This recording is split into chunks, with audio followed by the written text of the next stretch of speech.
আমরা তো কোন রকম পার হয়ে যাচ্ছি, কিন্তু ভাবছি আমার সন্তানের কি হবে, আমার পরবর্তী প্রজন্মের কি হবে, আমার পরবর্তী প্রজন্মের যারা আসবে তাদের ইমানের কি হবে। আমরা যারা কিছু সচেতন আছি, আমরা না হয় বুঝতে পারছি তাদের ফিতনা সম্পর্কে, কিন্তু আমি তো ভাবছি সেই সরল মনা মুসলমানদের ব্যাপারে যাদের ইমান ধ্বংস করে দেওয়া হচ্ছে। একজন মুসলমানের কাছে সারা দুনিয়ার চেয়ে তার ইমানের দাম বেশি, ঠিক কিনা? কেবল ফেসবুকের ভিতরে একজনের বিরুদ্ধে আরেকজন। এই এনজিওদের একটা বড় চক্রান্ত হচ্ছে আলেমদেরকে এক হতে না দেওয়া।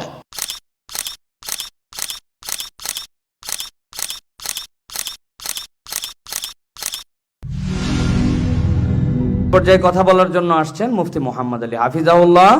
ফেনী থেকে আমাদের ভাই এসে উপস্থিত হয়েছেন, যার আলোচনা, যার গবেষণা, যার চিন্তা চেতনা ইতিমধ্যেই দেশের নানাবিধ মানুষের কাছে পৌঁছেছে। কথা বলছেন মুফতি মোহাম্মদ আলী। আসসালামু আলাইকুম ওয়া রাহমাতুল্লাহি ওয়া বারাকাতুহু। ইন্নাল হামদালিল্লাহ ওয়াস সালাতু ওয়াস সালামু আলা রাসূলিল্লাহ ওয়া বা'দ। সম্মানিত উপস্থিতি, একটি হাদিসের অনুবাদ দিয়ে শুরু করতে চাই। নবী সাল্লাল্লাহু আলাইহি ওয়াসাল্লাম বলেছেন, বুখারীর প্রথম খণ্ডের 16 নম্বর পৃষ্ঠার হাদিসটি রয়েছে, ইন্না মিনাশ শাজারি শাজারাতান মিসলুহা কামাসালিল মুসলিম। একজন মুসলিমের দৃষ্টান্ত হচ্ছে একটি গাছের মতো। রাসূল সাল্লাল্লাহু আলাইহি ওয়াসাল্লাম গাছের দৃষ্টান্ত দিয়ে বোঝাতে চেয়েছেন একটি গাছ যেমন তার সর্ব অঙ্গ দিয়ে মানুষের উপকার করে, ঠিক তেমনি একজন মুসলিম তার সর্ব অঙ্গ দিয়ে মানুষের উপকার করবে।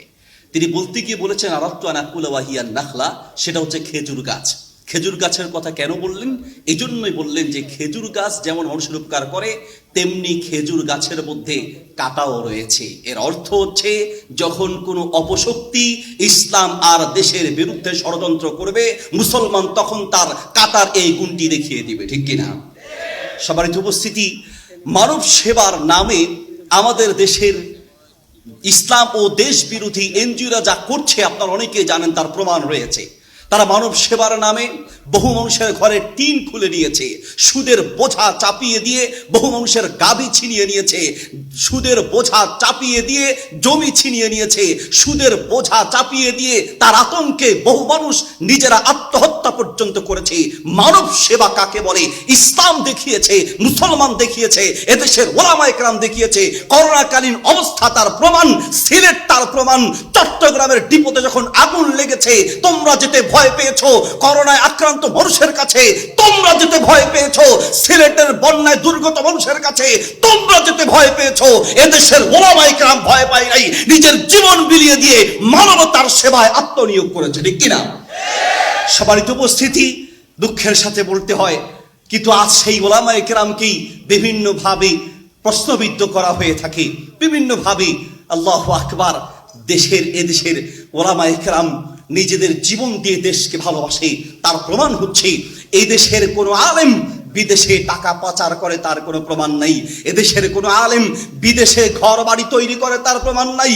তারাই হচ্ছে দেশদ্রোহী, তারাই হচ্ছে দেশ বিরোধী, যারা দেশের টাকা বিদেশে পাচার করে বিদেশের মানুষের কাছে বিদেশের নিজের ঘর বাড়ি তৈরি করে, ঠিক কিনা?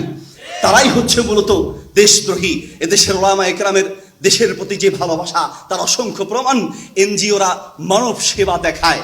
এদেশের প্রত্যেকটা আলেমের দায়িত্বে খোঁজ নিয়ে দেখবেন অধিকাংশ আলেমের দায়িত্বে অসংখ্য এতিম আছে, অসংখ্য মিসকিন আছে, অসংখ্য মাদ্রাসার ছাত্র আছে, যাদেরকে দেশের ওলামায়ে কেরাম নিজের রক্ত পানি করা অর্থ দিয়ে তাদের জীবন চালানোর ক্ষেত্রে সহযোগিতা করে। সম্মানিত উপস্থিতি, আমি আরেকটি কথা, এখানে অনেক প্রশাসনের ভাই এবং মিডিয়ার ভাইয়েরা আছেন, তাদেরকে বলে দিতে চাই, আপনারা অনেক সময় দেখেন যে ওলামায়ে কেরাম একটু দ্বন্দ্ব করে বিভিন্ন মাসালা নিয়ে। হ্যাঁ, ওলামায়ে কেরামের ব্যাপারে আপনাদের এই চিন্তা চেতনা থাকা উচিত, যেই আলেমরা নিজেদের ঘরনার অথবা যেই ওলামায়ে কেরাম একজনের আরেকজনের সামান্য একটা মাসআলা ভুল করলে সেটাও যদি নজরে রাখে, আপনারা এদেশকে খ্রিস্টান বানাতে চান, এদেশের মানুষের মাঝে সমকামিতা প্রচার করতে চান, এদেশের মানুষের আখলাক চরিত্র নষ্ট করতে চান, দেশ ধ্বংস করতে চান, প্রত্যেকটা পয়েন্ট ওলামায়ে কেরামের জানা আছে, ঠিক কিনা? প্রত্যেকটা পয়েন্ট ওলামায়ে কেরামের জানা আছে। বাকি আমরা শুধু অপেক্ষা করেছি প্রশাসন যেন একটু বুঝতে পারে, এই জন্য দোয়া করেছি। আলহামদুলিল্লাহ প্রশাসন এখন বুঝতে পেরেছে এদেশ নিয়ে সুগভীর ষড়যন্ত্র চলছে।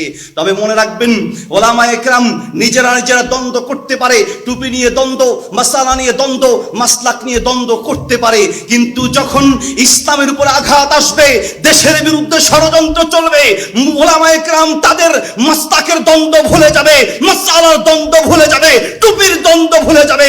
সমস্ত ওলামা একরাম প্রয়োজনে প্রশাসনের নেতৃত্বে রাজপথে এসে দাঁড়াবে ইনশাআল্লাহ, ঠিক কিনা? আল্লাহ তাআলা আমাদেরকে এই দেশকে রক্ষা করুন। কেন আমরা এগুলো নিয়ে কথা বলছি?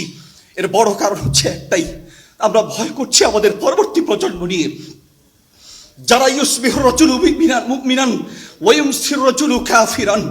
এমন একটা পরিস্থিতি হয়ে দাঁড়িয়েছে, সকালে ইমানদার তো সন্ধ্যায় কাফের হবে, সন্ধ্যায় ইমানদার তো সকালে কাফের হবে।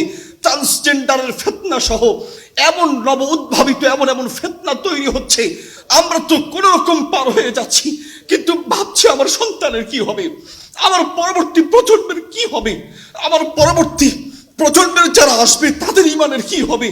আমরা যারা কিছু সচেতন আছি, আমরা না হয় বুঝতে পারছি তাদের ফিতনা সম্পর্কে, কিন্তু আমি তো ভাবছি সেই সরল মনা মুসলমানদের ব্যাপারে, যাদের ইমান ধ্বংস করে দেওয়া হচ্ছে।